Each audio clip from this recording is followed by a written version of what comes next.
ശരിക്കും plus two ഒക്കെ കഴിയുമ്പോൾ മിക്ക പാരന്റ്സും സ്റ്റുഡൻസും അന്യ റിസർച്ച് ഒക്കെ ചെയ്ത് ഒരു കോഴ്സ് അങ്ങോട്ട് കണ്ടുപിടിക്കും. കോഴ്സ് മാത്രമായിരിക്കില്ല അന്യായ, ഫീസും അന്യായിരിക്കും. ഇനി ആ 3-4 കൊല്ലം കഴിയുമ്പോൾ എന്താ അവസ്ഥ?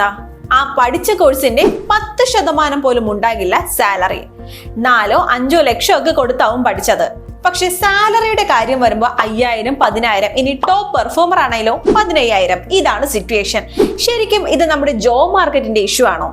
എങ്കിലല്ല. നമ്മൾ ആദ്യം പറഞ്ഞില്ലേ അന്യായ കോഴ്സ് റിസർച്ച്, അവിടെ നമ്മൾ പാളി. നല്ലൊരു ജോബ് കിട്ടുന്ന കോഴ്സസ് ഒരു വഴിക്കും, നമ്മൾ കണ്ടുപിടിച്ച കോഴ്സ് വേറെ വഴിക്കും. പക്ഷെ ചിലപ്പോഴൊക്കെ നമുക്കൊരു സെക്കൻഡ് ചാൻസ് കൂടി കിട്ടും. അതെ, നിങ്ങളുടെ ക്വാളിഫിക്കേഷൻ +2 ഡിഗ്രിയോ PG എന്തുമായിക്കോട്ടെ, പ്ലേസ്മെന്റ് അസിസ്റ്റൻസോട് കൂടി ഒരു സെക്യൂർഡ് IT കരിയർ എഡ്യൂറിന്റെ ഉറപ്പാണ്. അപ്പോൾ എഡ്യൂറിനെ ഒന്ന് കോൺടാക്ട് ചെയ്ത് നോക്കുക. നിങ്ങളുടെ ഫ്യൂച്ചർ റെഡിയാകാനുള്ള സെക്കൻഡ് ചാൻസ് ഇതാണെങ്കിലോ.